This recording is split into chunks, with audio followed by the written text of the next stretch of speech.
Hi to everybody.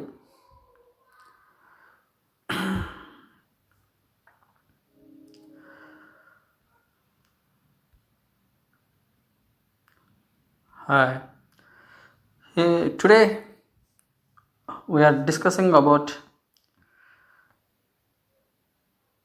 part 3 of the chapter. Topics to be covered in this part are evaporation, condensation, humidity, and dew and fog. Evaporation. So here let us see one activity. Take few drops of spirit on your palm using a dropper. So what is your observation here? You observe that the drops of spirit disappears within seconds and you feel that your skin becomes colder. Okay, next activity. Take two petri dishes and take few drops of spirit in two petri dishes separately. Keep one dish under a ceiling fan without using a lid. Keep another dish with its lid closed. So observe the quantity of spirit in both dishes after 5 minutes.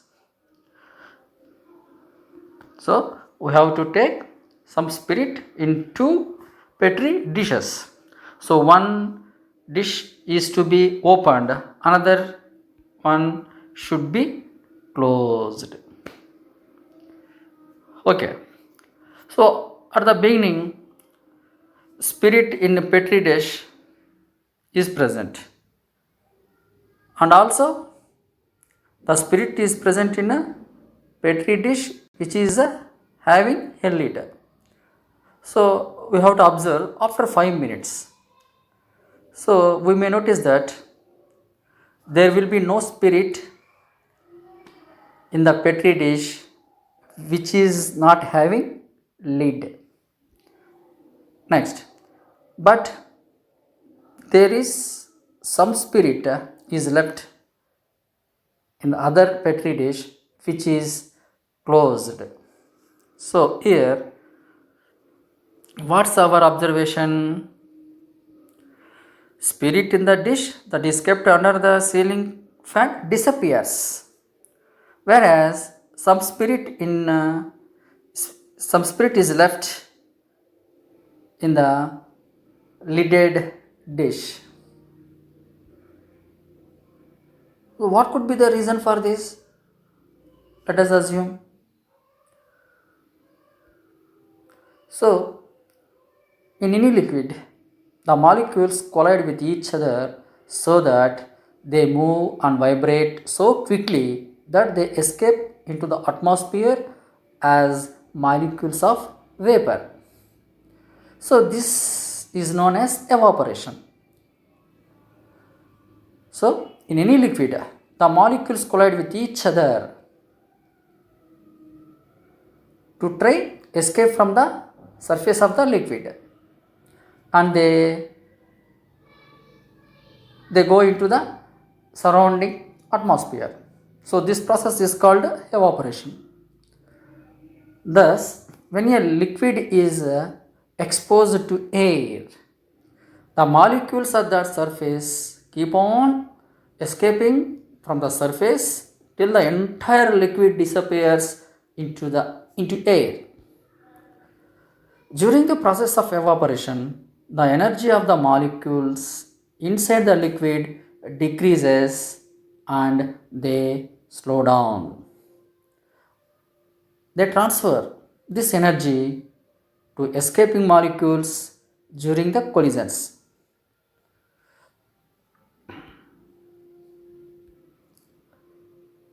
Okay, let us see how we can define evaporation. So, the process of escaping of molecules from the surface of a liquid at any temperature is called evaporation. We have to keep in mind that evaporation takes place at any temperature. It requires no temperature. We can define in other terms also. The change of phase from liquid to gas that occurs at the surface of the liquid is called evaporation. So, evaporation is nothing but the phase change from liquid to gas. Okay, what are the main characteristics of evaporation? So, evaporation is a cooling process.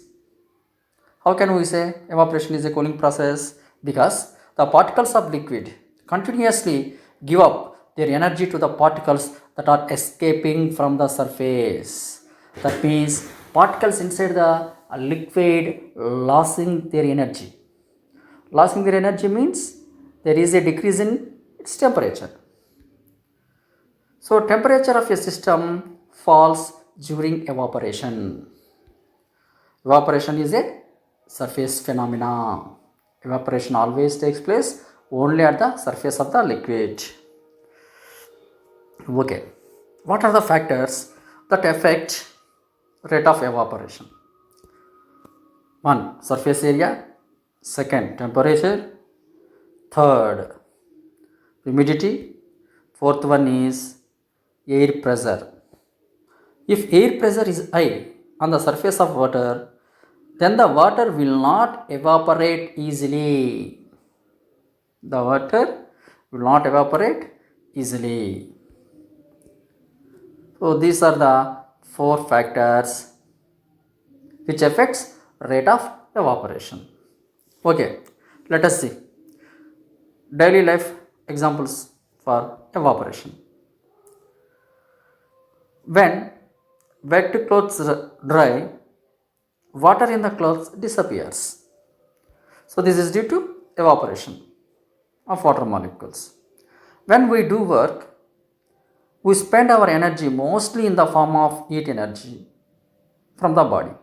As a result, the temperature of the skin becomes higher and the water in the sweaty glands starts evaporating. This evaporation cools the body. Next example.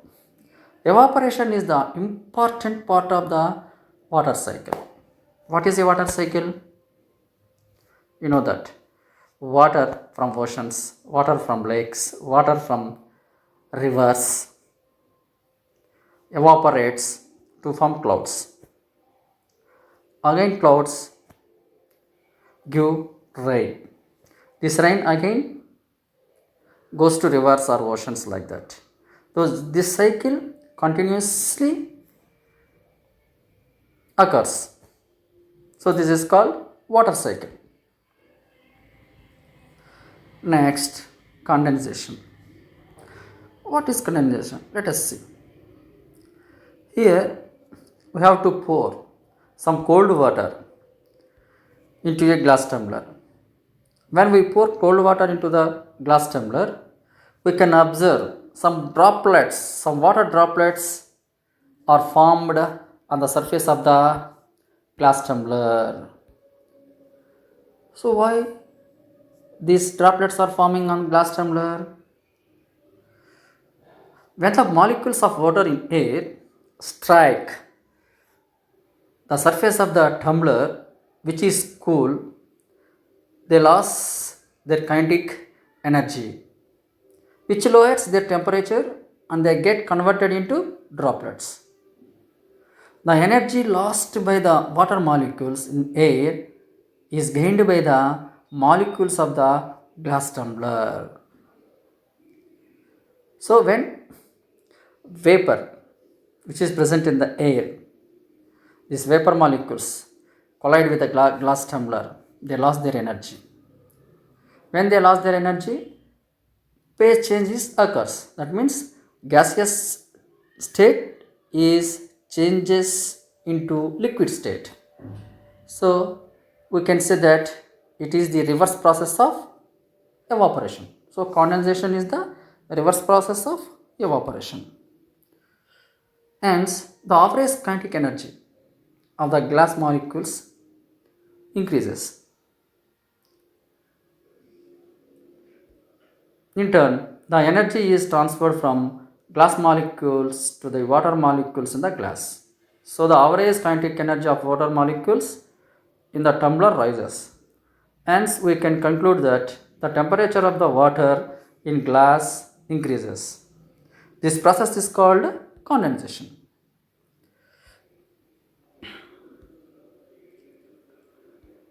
Definition for condensation: the process of water vapor turning back into liquid water is known as condensation. Or we can also define the phase change from gas to liquid is known as condensation. So, what are the characteristics of condensation? Condensation is the reverse process of evaporation. Condensation is a warming process. Evaporation is a cooling process, whereas condensation is a warming process.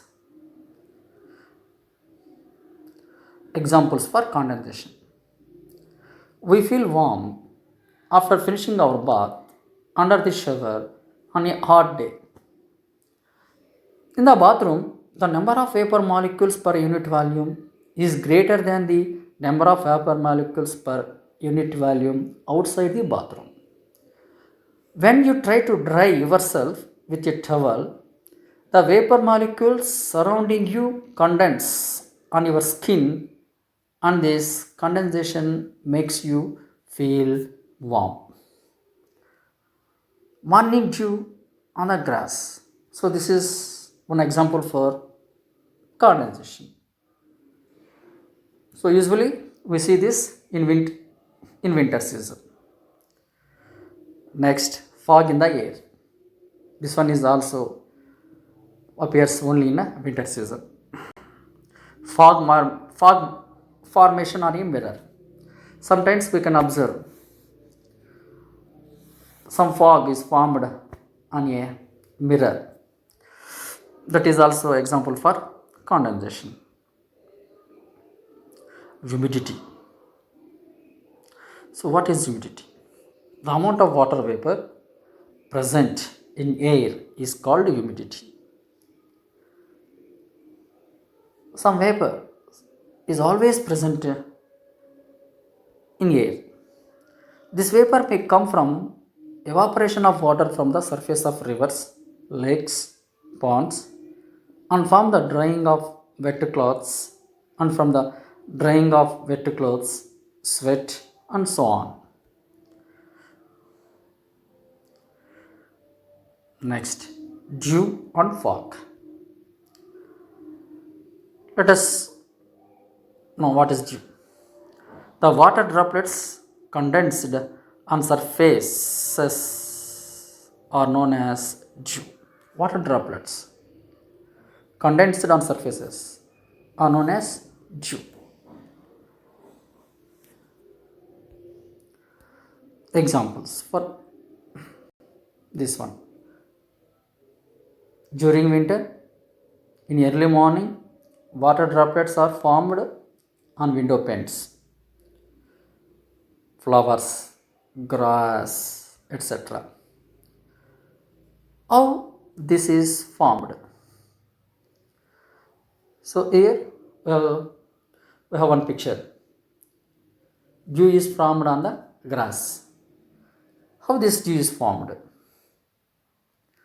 During winter, the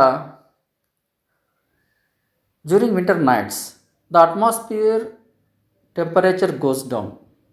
The surface of window panes, flower, grass, etc. become still colder. The air near them becomes saturated with vapor and condensation begins. The water droplets condensed on such surfaces are known as dew. Fog. So, if the temperature falls some more extent, the water molecule present in vapor condenses on the dust particles in air and from small droplets of water. These droplets keep floating in the air and form a thick mist which restricts visibility. So, where there is a fog, where there is a mist, while we are traveling on a road, it restricts our vision. That means we can't see what is which vehicle is coming opposite to our direction. So this thick mist is called fog.